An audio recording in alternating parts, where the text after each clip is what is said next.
los autores desconocidos subían sus libros a la plataforma y los agentes editoriales y los editores de las grandes casas editoriales empezaban a navegar a ver aquellos autores que colocaban su obra gratuitamente o que lo colocaban por un precio muy bajo, que eso es lo que comentaba Rebeca ahorita. Los libros digitales, por ejemplo, un libro digital en México se puede comprar en 30 pesos, en 20 pesos. Un libro digital en euros se consiguen de €1, libros de $3, son muy económicos con respecto a las ediciones impresas. Volviendo al tema del precasting, él comentaba que llegaban los agentes y las editoriales, descargaban los libros de esos autores inéditos y encontraban que eran muy buenos, que eran de buena calidad, tanto el contenido, que es lo que realmente importa, la maquetación y el diseño pasa a segundo plano cuando tú estás buscando contenido de calidad. Y él decía, muchos de nuestros autores han sido publicados por editoriales precisamente en esa dinámica del precasting de libros. La otra dinámica que se presenta, que es curiosamente más llamativa todavía y se da mucho en el mercado anglosajón, es que los autores independientes, autores reconocidos, han optado por decirle no a las editoriales, a la Random House Mondadori, a Planeta, etc. ¿Por qué está sucediendo este fenómeno? Hay un dicho que dice que entre más grande el elefante, más lento se mueve. Entonces estas editoriales, de pronto desafortunadamente, no han tenido la dinamicidad para adaptarse rápidamente a las nuevas exigencias que tiene el libro digital. Ya, sobre todo por el tema de la piratería, sobre todo por el tema del derecho de autor, por el tema relacionado con las regalías y los porcentajes de lo que recibe el autor por publicar su libro, esto lo veremos más adelante. Entonces, ¿qué han hecho muchos autores? Le han dicho no a las editoriales, porque ellos, teniendo los derechos sobre sus propios libros, son más rápidos en adaptarse a los nuevos formatos.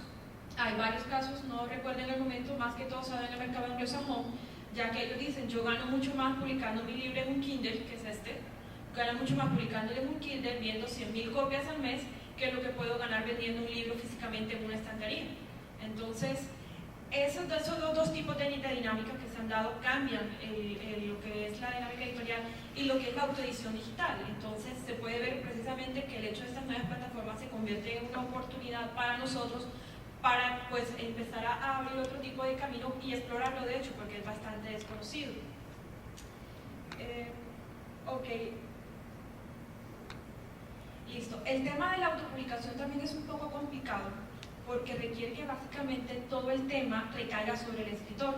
Un escritor que quiere publicar para plataformas digitales, para un Kindle, para iTunes, etc., debe tener conocimientos previos, por ejemplo, de saber no solamente de escribir su libro, sino hacerle la edición, hacerle la corrección de estilo, hacerle el diseño a la carátula, la diagramación, la maquetación, en fin, son las diferentes facetas que lleva el libro y que pues no todas las personas lo manejan, pues no todas las personas.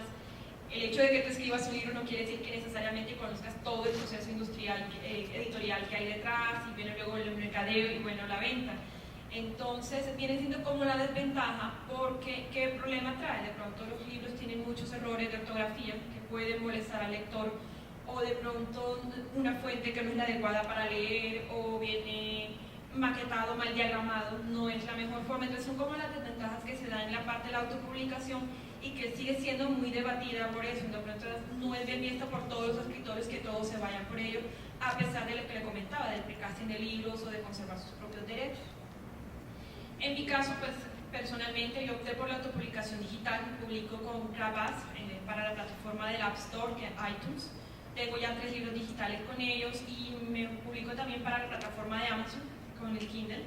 Ya también tengo 3 libros con ellos y me he dedicado a explorar toda esa parte. No solamente estamos hablando de libros digitales que tienen que ver con la web, que es el tradicional PDF, o la impresión bajo demanda, que es lo que es por donde inició la historia, que es Bubok, que es Lulu, que es Script, que son como sitios web que sirven para eso, sino también la cuestión de los móviles, que es hacia donde apunta el mercado ahora. O sea, ya la persona lleva el internet consigo, entonces tú tienes el iPad contigo, tienes tu iPhone, estás conectado 24 horas a internet, cargas tu iPad, o tienes un lector sofisticado, donde tienes tu propio libro digital, tu propio lector digital, etc. Entonces son aspectos que hay que explorar. Básicamente yo me fui por 3 razones muy puntuales por la parte de la autopublicación. La primera, más que todo por la rapidez con que yo puedo adaptar mis libros, mis cuentos, a las plataformas que estén disponibles, porque yo tengo los derechos sobre ellos.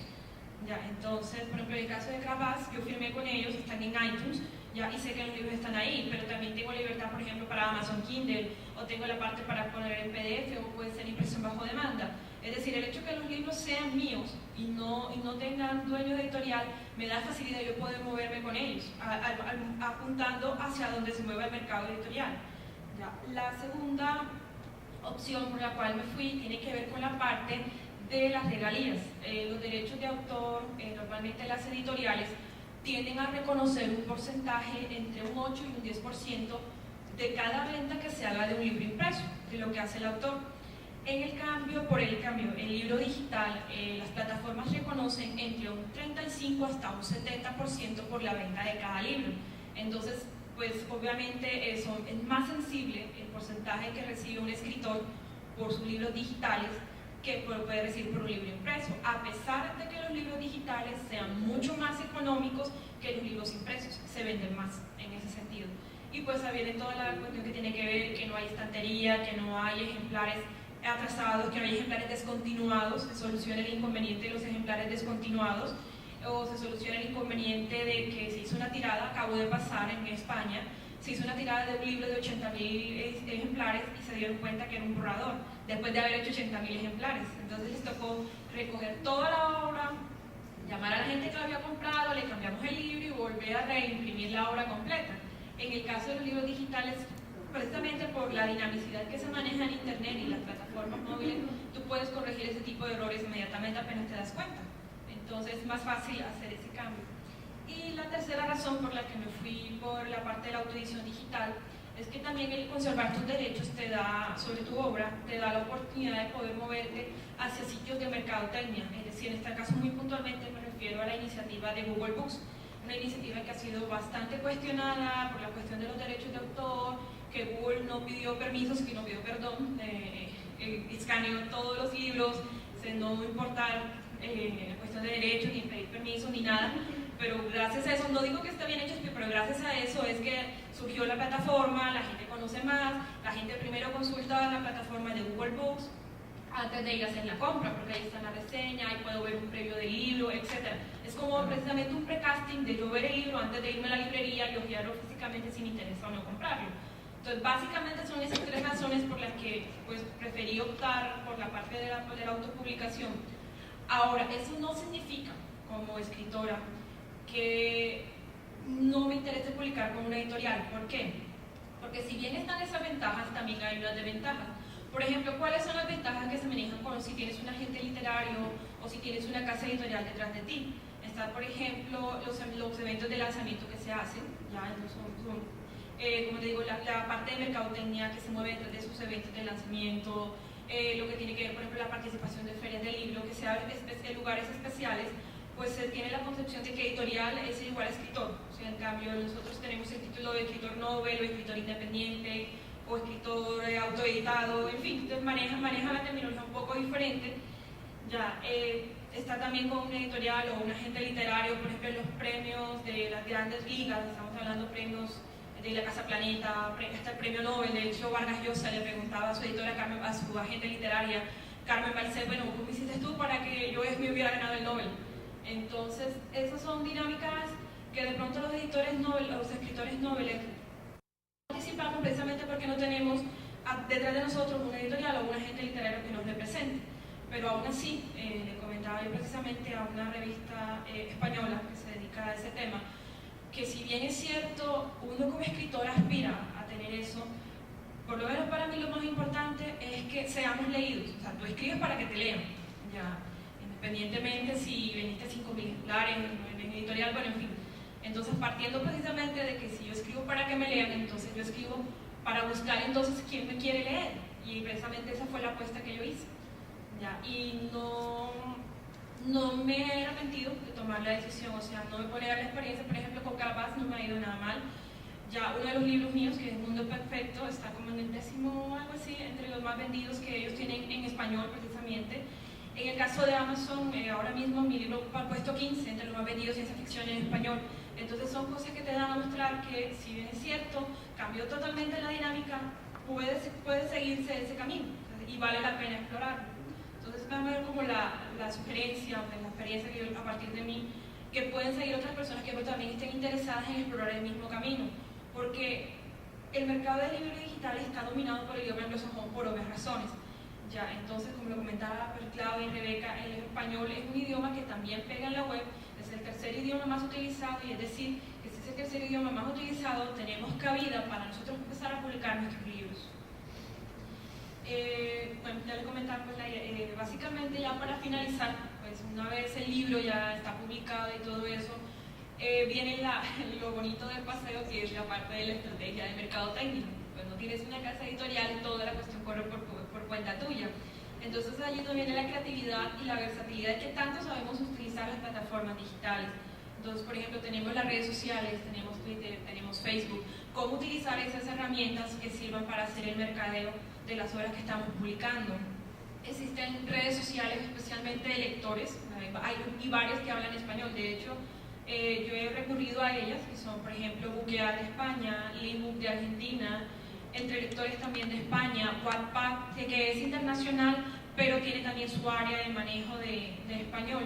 Entonces, los lectores, es un nicho, de una manera llegar a un nicho de mercado muy directa, porque la gente que le gusta leer recurre a esos sitios buscando recomendaciones literarias. Entonces, una manera de tú llegar y proponerle a la persona que está buscando, mira que hay un tema que puedes estar interesado tú en empezar a leer otro tipo de escritores que no sean pues los tradicionales.